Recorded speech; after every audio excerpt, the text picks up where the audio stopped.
The humans saved us when every other race abandoned us to ruin and death. A chilling distress call echoed through the ESS Odyssey's bridge. It was a desperate plea from the Tholian homeworld. An unknown force had already wiped their colonies off the star maps. Captain Ricky Russell narrowed his eyes. He barked orders, locking in their new heading. "Reeves, Walker, suit up!" The ship emerged from hyperspace into an eerie quiet. Tholian cities drifted as wreckage. No movement, no life signs. Dropships descended through the debris clouds. Toppled spires impaled smashed vehicles. Shattered glass crunched under combat boots as the team moved through the ruined capital. Twisted Tholian corpses littered the streets, their carapaces cracked open, oozing green. A faint clicking drew them to the central plaza. A lone Tholian twitched in a pool of emerald blood. "They're in archives?" it gasped out. Reeves knelt beside it, activating his med scanner. Russell and Walker entered the collapsing archive. Flashlight beams played over devastation. Then the light found it. A grotesque biomechanical thing pulsed in the chamber's center. Tendrils snaked from it, boring into Tholian bodies. As they neared, a sepulchral voice clawed into their minds. "We are the harvesters. Your species will be consumed." Energy lashed out. Russell shoved Walker. They fell back as the ceiling collapsed, barely escaping. Outside, the young Tholian had lost consciousness. Reeves looked up, expression grim. "We've never seen anything like this, Captain. It's incomprehensible. Beyond us." Russell's jaw set. He locked eyes with his men. They all knew what this meant. Humanity was about to face its greatest challenge. Its greatest enemy. The only question was, were they ready? Captain Russell slammed his fist on the intercom. "Doc, get Spiker into isolation now." Dr. Reeves rushed the groggy Tholian into the medbay's quarantine chamber. He had a very bad feeling about this. He drew a blood sample from Spiker, or whatever passed for blood with Tholians. Under the microscope, he saw unknown biological compounds. The cell structures were like nothing he had ever seen. In the depths of the ship, Lieutenant Walker pored over the data from the alien device alongside Chief Engineer Nakamura. This translation software is pulling references to some ancient civilization originating outside our galaxy. Looks like they went from star system to star system, devouring everything in their path. Nakamura frowned as he studied the technical readouts. It says they absorbed the biological and technological distinctiveness of the civilizations they conquered. Sounds like some kind of techno-organic hive mind. The ship lurched as the Odyssey prepared for hyperspace. Reeves was thrown from his chair. Alarms blared throughout the medbay. On the quarantine room's monitoring screen, Speaker convulsed violently. His exoskeleton began to split, a viscous black ooze seeping from the cracks. "Oh my God!" Reeves could only watch in horror as the Tholian's body burst apart. The black substance swirled, coalescing into a writhing mass of flesh and metal. It lashed out with newly formed tentacles, ensnaring the first medic through the shattered observation window. The man's screams gurgled away as he was absorbed into the creature. The monstrosity grew with each new victim, bursting from the confines of the medbay. A lockdown alarm sounded. Bulkheads slammed shut across the ship, but the creature found other passages, flowing through ventilation ducts, infecting crew members, and leaving twisted parodies of men and women in its wake. Captain Russell, Walker, Nakamura, and the few remaining survivors retreated to the engine room, sealing the doors. The bones of the ship groaned, as if the Odyssey itself was transforming. Russell turned to his crew, eyes hard. He had already seen too many good people die. He would not lose the rest to this abomination. They had to find a way to defeat this thing. And they had to find it fast. Within the thrumming confines of the engine room, Nakamura's face was bathed in the sickly glow of the core readouts. He turned to Captain Russell, eyes wide with a desperate idea. "Sir, I might have a way to stop this thing, but you're not going to like it." Russell's brow furrowed. "Out with it, Nakamura." We overload the fusion core. Blow the Odyssey to hell and take this monstrosity with it. The captain's jaw clenched. He knew what that meant. The ship, the crew, all gone in a flash of nuclear fire. But if it could stop the harvesters from reaching Earth? He met Nakamura's gaze and nodded grimly. Do it! As the engineer set to work, fingers flying across the control panels, Russell turned to Walker. We need supplies, and if there's anyone left alive out there, we're not leaving them behind. Walker hefted his rifle, his face a mask of determination. Together they unsealed the engine room, stepping out into the nightmarish husk of the Odyssey. The once pristine corridors were now a twisted labyrinth of pulsating flesh and jutting metal. The walls seemed to breathe, oozing with viscous fluids. Inhuman shrieks echoed from the depths of the ship. They moved forward, weapons at the ready. Around a corner, a shambling figure lurched into view. It had once been a crewmate, but now... Russell swallowed hard and squeezed the trigger. The plasma bolt seared through the mutated flesh, and the creature fell with a wet thud. They fought their way through, each twisted remnant of their crew a fresh horror. The armory doors loomed ahead, warped and straining. Walker pried them open, metal screeching. Inside, a cache of experimental weapons glinted in the emergency lights. Pulse rifles, plasma grenades, even a few prototype exosuits. Russell and Walker exchanged a glance. Maybe, just maybe, they stood a chance.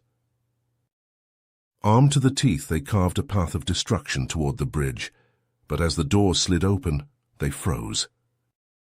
The harvester contagion had coalesced here, a seething mass of flesh and circuitry that pulsed with malevolent intelligence. Tendrils snaked out, merging with the ship's systems. A chorus of voices spoke, discordant and mocking. The absorbed crew twisted into one nightmarish entity. "You are too late," it hissed. "The Odyssey is just the beginning. We have already spread to the Tholian colonies their ships. Soon we will consume your precious Earth." Russell snarled and opened fire, Walker joining in. The creature shuddered under the onslaught but lashed out, a tide of biomechanical horrors surging forward. They fought desperate and vicious. Russell lunged for the comm panel, slamming his hand down on the transmit button.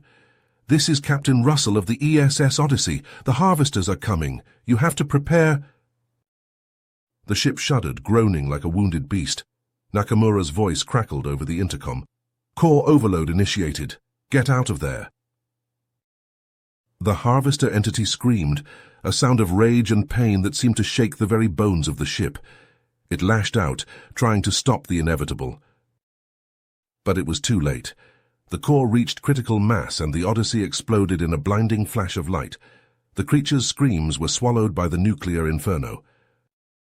On Earth, sirens blared as Russell's warning echoed across every screen and speaker. Humanity looked to the stars, realizing with cold dread that their greatest battle was only just beginning. Panic coursed through the streets of Earth's cities like an electric current. News feeds blared with images of the Odyssey's final moments, Captain Russell's dire warning echoing in every home. In the halls of power, the United Earth Defense Force mobilized with grim efficiency. Warships armed themselves in orbital docks. Battalions of soldiers drilled in perfect unison. Reeves found himself thrust into the eye of the storm, the weight of humanity's survival crushing his shoulders. He pored over every scrap of data from the Odyssey, desperate for some weakness to exploit. But the harvesters remained an enigma, an enemy beyond comprehension. Reeves worked feverishly in his lab, ignoring the chaos outside. He analyzed blood samples, dissected twisted flesh. Each new revelation chilled him to the bone. The contagion was unlike any biological weapon he had seen. It didn't just kill, it subsumed, assimilated. The creatures absorbed memories, knowledge. They took the very essence of their victims and made it their own. They were evolving, adapting, growing stronger with each world they devoured. Reports flooded in from the outer colonies, a ship adrift and silent. A distress call cut short by screams. Entire settlements vanished overnight, leaving only eerie quiet. The UEDF sent scouts, none returned. Fear spread like a sickness. Paranoia infected every conversation. Humanity found itself staring into an abyss, the harvester's shadow looming ever closer. Reeves worked himself to exhaustion, his eyes bloodshot and haunted. He had to find a way, had to give humanity a chance, but every path led to a dead end. Until she arrived. Dr. Lena Sørensen strode into his lab, a petite figure crackling with energy. Xenotech was her specialty. She had ideas, theories, a spark of desperate hope. "The harvester's strength is their adaptability," she said, her eyes alight. "But what if we could turn that against them?" Together they threw themselves into the work.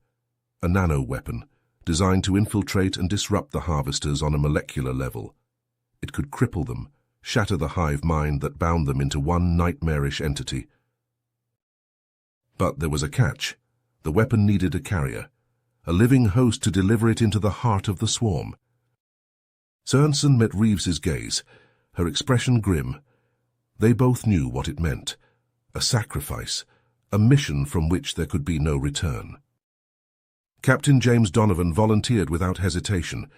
He had seen too many good soldiers fall, too many worlds burned. If this was humanity's chance, he would take it. The nanoweapon pulsed in its containment unit, a swirl of silver and obsidian. Donovan stepped forward, jaw set. Reeves watched the injection, his heart a leaden weight. One man, one chance. The fate of humanity in the balance. Donovan gathered his team, each one hand-picked for their skill and courage. They armed themselves in grim silence, the weight of their mission etched on every face. The UEDF fleet hung in the void above Earth, a phalanx of steel and defiance, waiting for the harvesters to come. Donovan's ship slipped away from the formation, a sliver of metal against the stars. They had one goal, one desperate hope. Get aboard the Harvester command ship. Find the hive mind, unleash the weapon. No matter the cost. The Harvester fleet hung in the void above Earth, a writhing mass of biomechanical horror. Captain Donovan gripped his rifle as the dropship shuddered through the atmosphere. The nano-weapon pulsed within him, a cold, alien presence. The dropship lurched as it docked with the Harvester mothership. The hull peeled back, revealing pulsating, fleshy corridors. Donovan led his team forward, boots squelching on the organic floor. They moved through the twisted labyrinth, each turn revealing new nightmares. Harvester drones lurched from shadowy alcoves, their forms a grotesque fusion of flesh and metal. Plasma fire lit the corridors as Donovan's team fought through the horde. A chittering mass of contagion-mutated creatures swarmed from a ventilation shaft. Clawed appendages tore at armor, ichor splattering the walls. Donovan fired point blank, the creature's shrieks echoing in his helmet. They pushed deeper into the ship, the air thick with the stench of decay. The nano-weapon within Donovan seemed to pulse in response to the ship's heartbeat. He could feel it guiding him, drawing him toward the hive mind. At last they breached the central chamber. A pulsating mass of flesh and circuitry dominated the space, tendrils snaking into the ship's walls. The hive mind. Donovan stepped forward, hand outstretched to deliver the nano-weapon. But a voice slithered into his mind, cold and ancient. "You struggle against the inevitable," the hive mind whispered. Images flashed through Donovan's mind, a once great civilization, consumed by a plague of metal and flesh. The harvesters, the last survivors, adapting and evolving to become the very thing that destroyed them. "Join us," the voice purred. "Embrace the unity of the harvest. Your species will be spared the pain of annihilation. You will become part of something greater." Donovan hesitated, the weight of the choice crushing his soul. The screams of his dying homeworld echoed in his ears. The faces of the fallen, the friends lost to the harvester scourge, flashed before his eyes. Outside, the UEDF fleet clashed with the harvester ships in a cataclysmic dance of destruction. The skies above Earth ignited with the fire of 1,000 suns as humanity made its last stand. Donovan looked into the pulsing heart of the hive mind. He saw the truth of the harvesters, the endless cycle of consumption and assimilation. And he made his choice. With a roar of defiance, Donovan plunged his hand into the hive mind's core. The nano-weapon surged from his body in a silver tide, flooding the biomechanical matrix. The hive mind convulsed, a scream of agony tearing through the ship. The nano-weapon spread like a virus, disrupting the harvester's very essence. The mothership shuddered, the walls pulsing and twisting as the contagion took hold. Donovan staggered back, his body racked with pain as the nano-weapon drained from him. Around him, harvester drones collapsed, their strings cut by the nano-weapon's touch. "Move!" Donovan barked, his voice raw. His team fought through the crumbling corridors, dodging falling debris and the thrashing limbs of dying harvesters.